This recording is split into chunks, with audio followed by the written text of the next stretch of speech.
Hey guys, and welcome to part 4 of Netflix recommendations with me, Feature Creature. Thank you so much to some of my new subscribers who have subscribed since I've started this series. Honestly, every single one does mean a lot, and thanks to all who have subscribed already. But without further ado, let's get into this week's recommendations. Jeffrey, press that button there please to play the title sequence.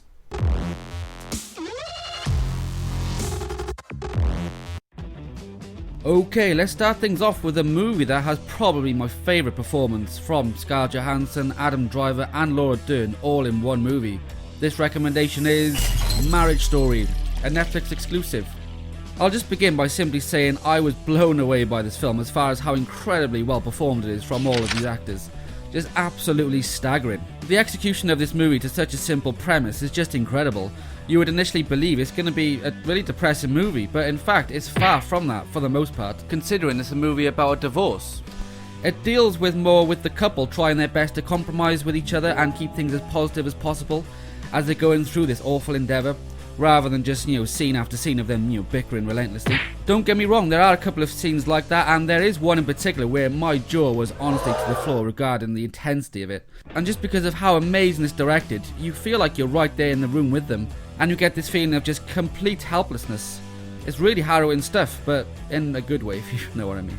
For the most part, it's not this kind of one-sided thing. You empathise with both of them. The way this film is shot as well, you can tell the director, Neil Baumbach, was very much focused on capturing the feelings and emotions of the main characters, with lots of close-up shots and some uncut shots of the actors doing these long monologues. There's one scene like that in particular with Scarlett Johansson, and all I'll say is, wow. So as I said, they do their best to keep the film as light-hearted as possible, because there are in fact quite a few funny moments in this too, which again just helps a lot to get you invested in these characters and provides us with that much needed levity. Yeah, super impressive film guys, highly recommended. As far as drama films go, this would undoubtedly make it into my top 10 of all time, maybe even top 5, seriously. And I think also even officially this deserves to be considered one of the best drama films of all time too. It is that good. There is some seriously good filmmaking going on here. Check it out right now.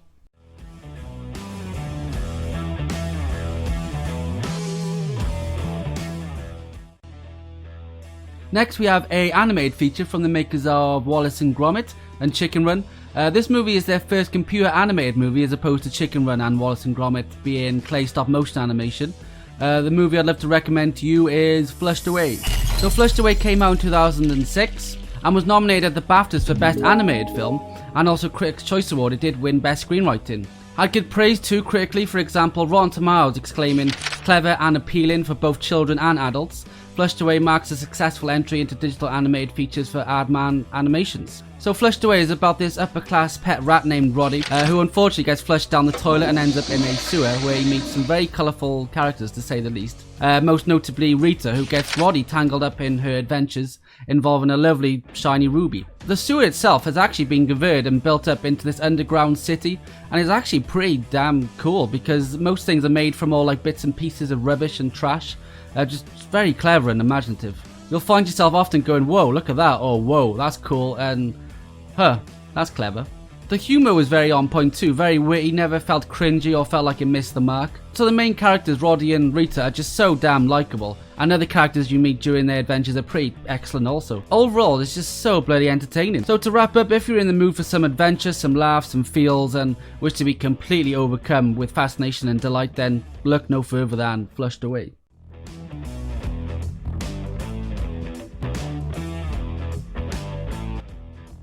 So we're going to the complete other end of the spectrum for this next mention and into the horror realm.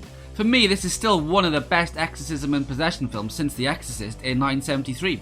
It is called The Exorcism of Emily Rose, out in 2005. Now when I say best, I not only mean best crafted, but also for me the scariest too. Not quite as terrifying as The Exorcist, but there's enough creepy imagery and sound in this to make me want to make a fortress out of pillows. So what I like so much about this film is the storytelling, as it's told from a few different perspectives.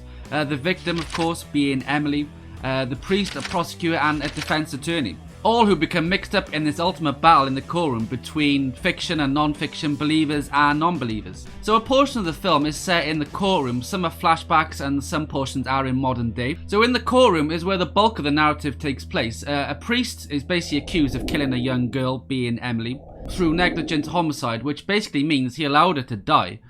because of his strong belief that Emily was in fact demonically possessed. So he attempts to perform an exorcism on her in favour of continuing the medication that she was on. And of course it all goes terribly wrong, thus making it the belief of the prosecutor that she actually died from being off her medication and not from her possession.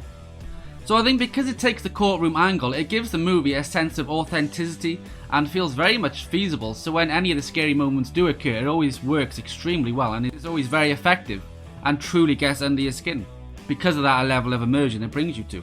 There ain't no cheap jump scares in this. Me as well, it's also one of the most thought-provoking possession-based films as well, for sure, because of how much in this they explore both opposing sides, believer of the supernatural versus non-believers, and it prompts you to ask the unsettling question of what is the actual truth in this story. And even more unsettling too is not knowing what the actual truth is. So yeah, true horror if you will.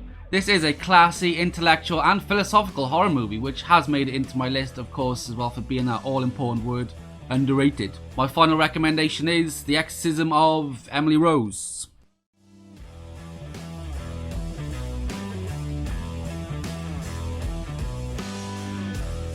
Thank you guys so much for watching this week's episode of Netflix Recommendations. Please also don't forget to subscribe and hit the notification bell too.